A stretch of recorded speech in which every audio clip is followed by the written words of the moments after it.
Hi, my name is Mgitywa. I'm a political consultant and also a political commentator. I want to introduce you to our first episode of Mgitywa Online Media, which is a news and podcast service.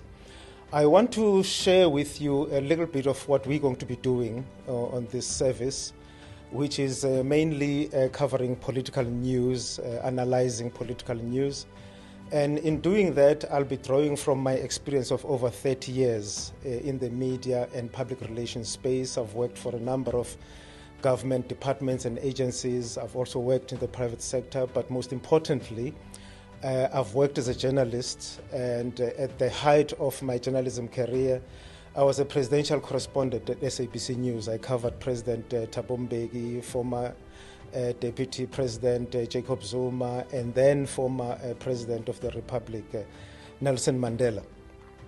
The important thing that I want us to be sure and to be very clear about, it is that this podcast or this service isn't about bashing any political party. In fact, if you want to invite me to the bashing of the ANC that one always sees on podcasts and other services, I would not be participating in that for a simple reason. And I want to ask a question in addressing that issue, which is that if you look at South Africa today, it is the leading country in the whole world when it comes to inequality.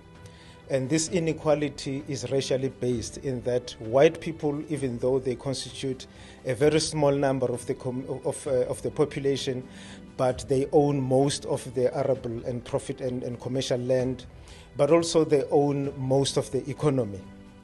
And black people, African blacks, who constitute a majority, they are just on the sidelines of the economy. With the ANC having been in power for 32 years, you've got to ask yourself that since it has created an environment, an enabling environment for those who had money prior to 1994 to be even wealthier than they were then, and we can't say that this widening gap between the haves and the have-nots is because poor people have gotten poorer. In fact, evidence suggests that interventions by the government of poverty alleviation have helped lift black people out of grinding poverty. Yes, there's still poverty, but they aren't as poor as they were prior to 1994. So if you look at the widening gap between the rich and the poor, it would suggest that the rich are getting richer.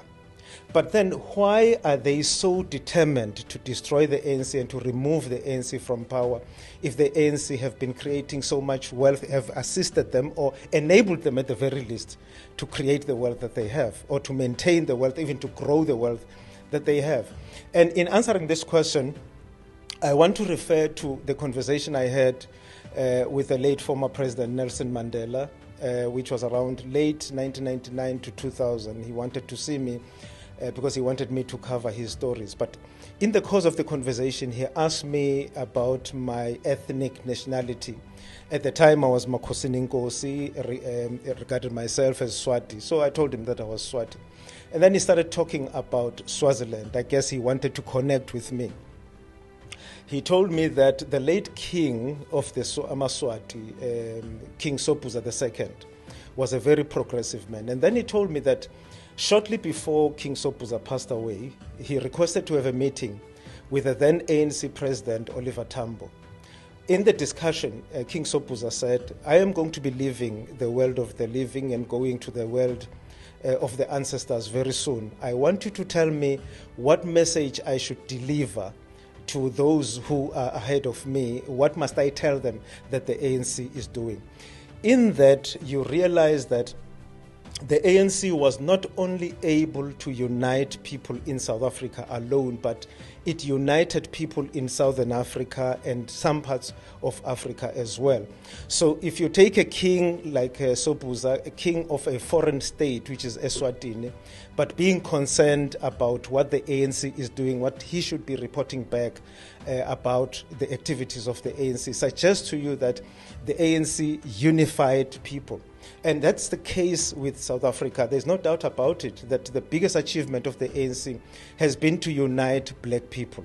Now, if you destroy the ANC, you are not just destroying a political party, but you are destroying a movement that has kept people together, that it didn't matter whether ungumzulu, noma ungumxhosa, or umusuthu, kapa umutswana, or umupedi, kapa noma ngabe umdebele, or umtsonga, noma umvenda.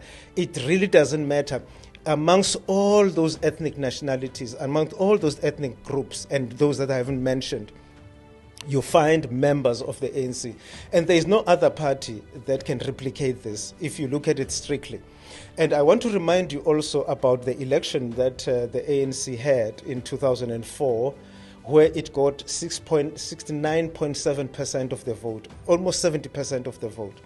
That was the ANC uniting not just black people in South Africa, but there were also other race groups that found resonance with the ANC.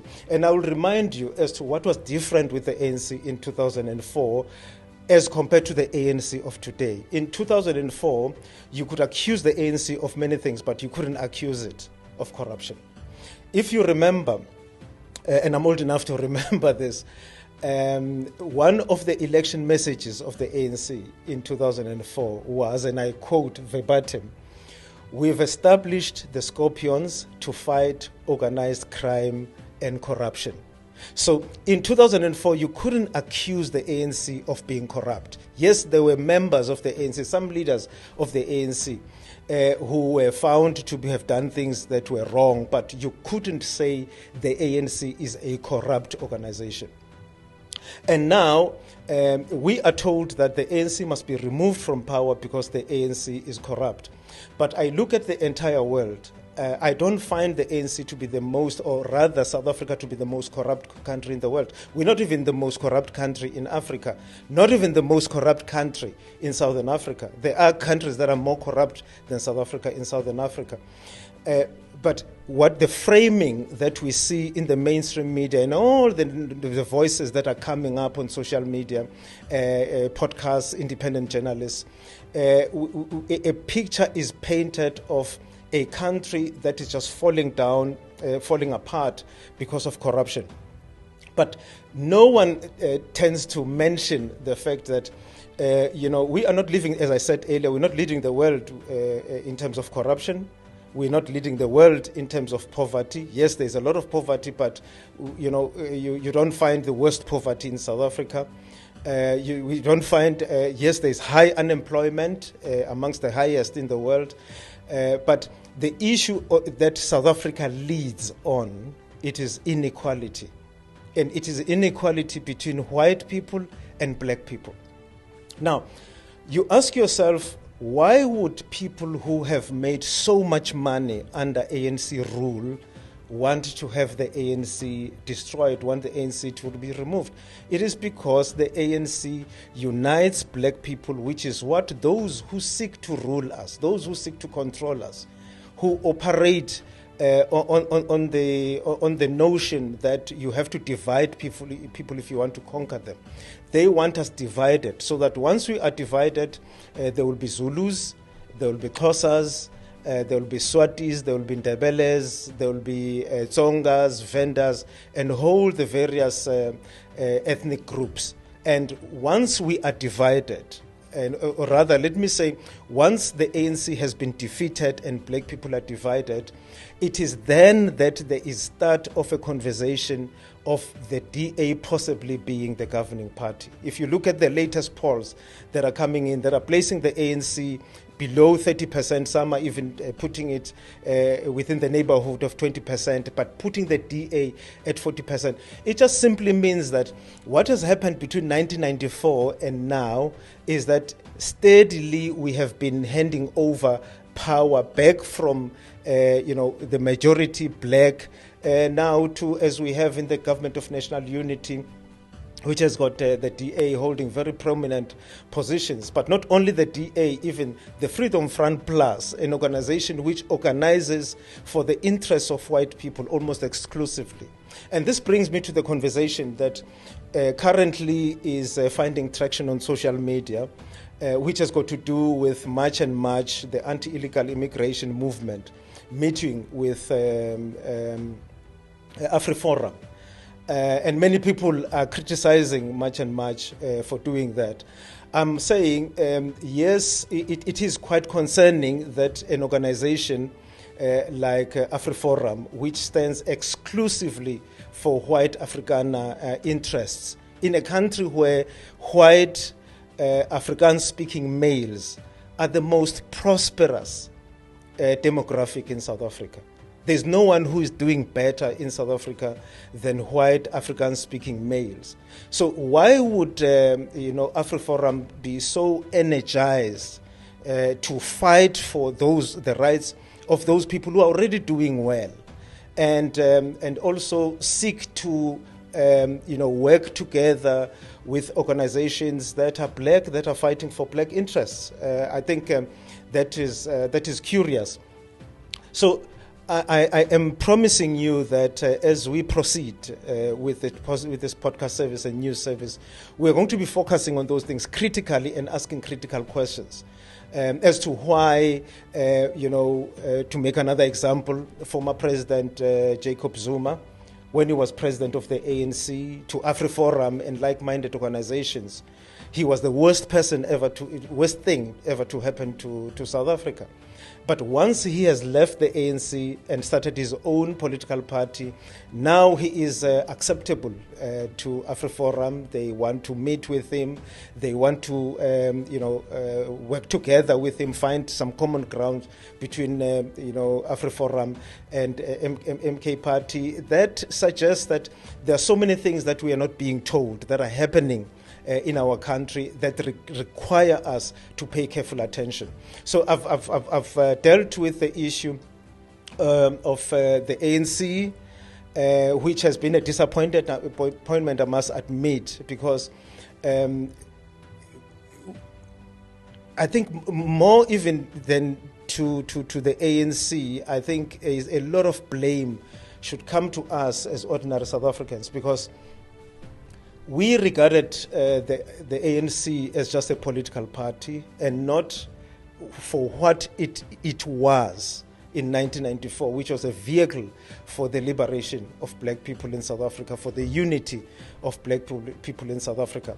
And once we attained that freedom, we left politics to politicians, and the movement, the organization that brought about our liberation, that united us, was left to its current membership and leadership that have just turned it into something that most of us do not recognize. But my view is, until we have an alternative, not just the multiplicity of political parties that we have, that we can vote for even in the forthcoming local government elections, but we haven't seen a political party which can repeat what the ANC did in 2004, uniting a lot of people, getting more than 2/3 majority, putting itself in a position where it could change the constitution if it wanted to bring about faster change and transformation in South Africa. And once a vehicle like that no longer exists, and you have a multiplicity of political parties that do not have that much influence, that do not have the numbers, and where the Democratic Alliance, a party which many people perceive to be standing for the interests of the well-off, at least or at most for the interests of white people, if that political party is seen as being at the forefront, the leading political party, it just simply means that we're not making that much progress. As black people, we're not making progress in terms of fighting this inequality that we are seeing now. So we're going to be dealing with those issues that have got to do with politics, and I hope that you will follow this page, like and subscribe, so that we can be encouraged to give you more of this content that we want to give you. I want to talk also about other issues that I'm going to be tackling. I am very passionate about the issues of neurodivergent people. As a person myself, I'm on the autism spectrum, but not only that, I have a child who's on the autism spectrum. And I'm going to be looking at inviting high-value guests, people who have autism or people who are experts in that regard, ADHD. These are things that Many people have them, but they don't know that they have them. I am part of some groups on social media where people talk about these conditions, these neurodevelopmental conditions. And a lot of people get diagnosed, in their 30s, 40s, 50s, sometimes even 60s. And most people get to know that they could be neurodivergent themselves because they've got children that are. So I'm saying we are going to be looking at that. It's something that I'm very excited about. I'm looking forward to be dealing with those issues. Another issue that we're going to be looking at are health matters. I'm a budding herbalist myself. I haven't seen a doctor in over 10 years. I believe in taking care of my own body, listening to my own body, exercising, resting, eating well, but also knowing what the herbs that are available in your kitchen, in your pantry, in your supermarket, that can deal with a lot of ailments that we have, including hypertension, high blood pressure, diabetes, which is now the leading cause of death in South Africa, unnatural deaths. So those are the issues that we are going to be looking into.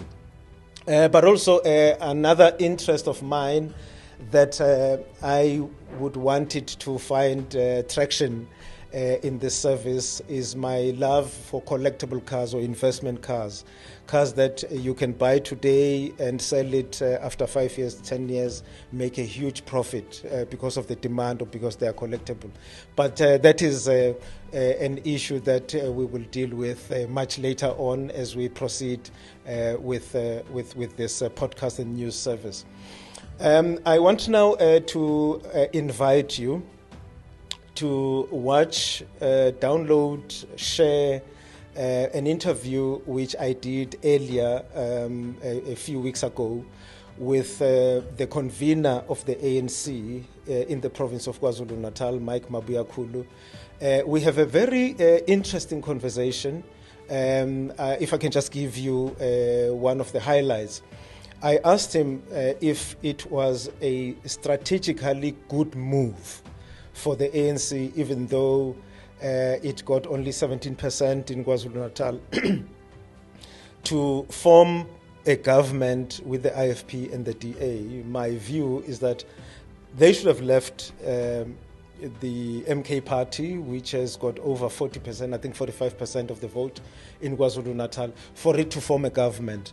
And my argument to him was that if they had let the MKP form a government, we would by now be on Premier number 4, Premier number 5, and that the voters of KwaZulu-Natal would grow tired of that, and that perhaps in the forthcoming local government elections they would have voted for the ANC. He holds a different view, but please do watch that interview. Also, it's not only about political issues that have got to do with the party and the province, but also the issue of water, which is a serious problem in the area of KwaZulu-Natal. And I might just indicate that in 2019, I was the head of communication in the Ministry of Water and Sanitation. And I wrote an op-ed piece, I think it was in September 2019, I wrote an opinion piece for the Sunday Times where I was warning the people of South Africa that in 5 years from 2019, which means in 2024, there was a prediction that the demand for water would outstrip supply, which means there would be more people wanting water but not getting it than people who would be getting the water. And it must be an election issue, not only in KwaZulu-Natal but in the whole of South Africa. And I wanted to test, the preparedness of the political parties in KwaZulu-Natal to deal with those service delivery issues. Because if we don't make sure that we question and allow for a debate to take place between not only the political parties that are contesting the elections, but the mayoral candidates as well, to find out who is better prepared to deal with the service delivery backlogs that we are facing now. And I don't subscribe to this notion that the silver bullet or the panacea to all the problems that we are having is that you should remove one political party or put another political party. If the problems that are prevailing are systematic, if these are structural problems that need to be addressed. So I'm extending an invitation now openly to the provincial leader in KwaZulu-Natal, the provincial leader of MKP. I'm extending an invitation to the provincial leader of the IFP in KwaZulu-Natal. The same invitation is going to the DA. The same invitation is going to the EFF. The same invitation is going to the NFP. I would want to interview all the leaders of all those parties, as I've invited and interviewed the leader of the ANC, Mike Mabiakhulu, in KwaZulu-Natal. We're going to post that interview very soon on this platform, on this account and other social media networks. Here rather, let me put it this way: on Facebook, my handle is Makhosini Mgitywa. On Twitter or X, I'm Makhosini Mgitywa as well. On TikTok, the most important, I think, platform where if you want to talk to people, where you find people is on TikTok. On TikTok, I'm also Makhosini Mgitywa. And I don't know if I'm forgetting another platform. I think on YouTube is Mgitywa Online.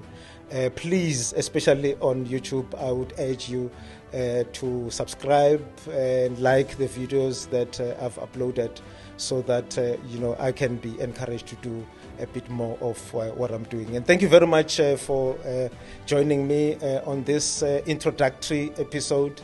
And I'm hoping that we are going to be together in the coming months and years, educating each other, sharing our views on what is happening in our beautiful country and our beautiful continent.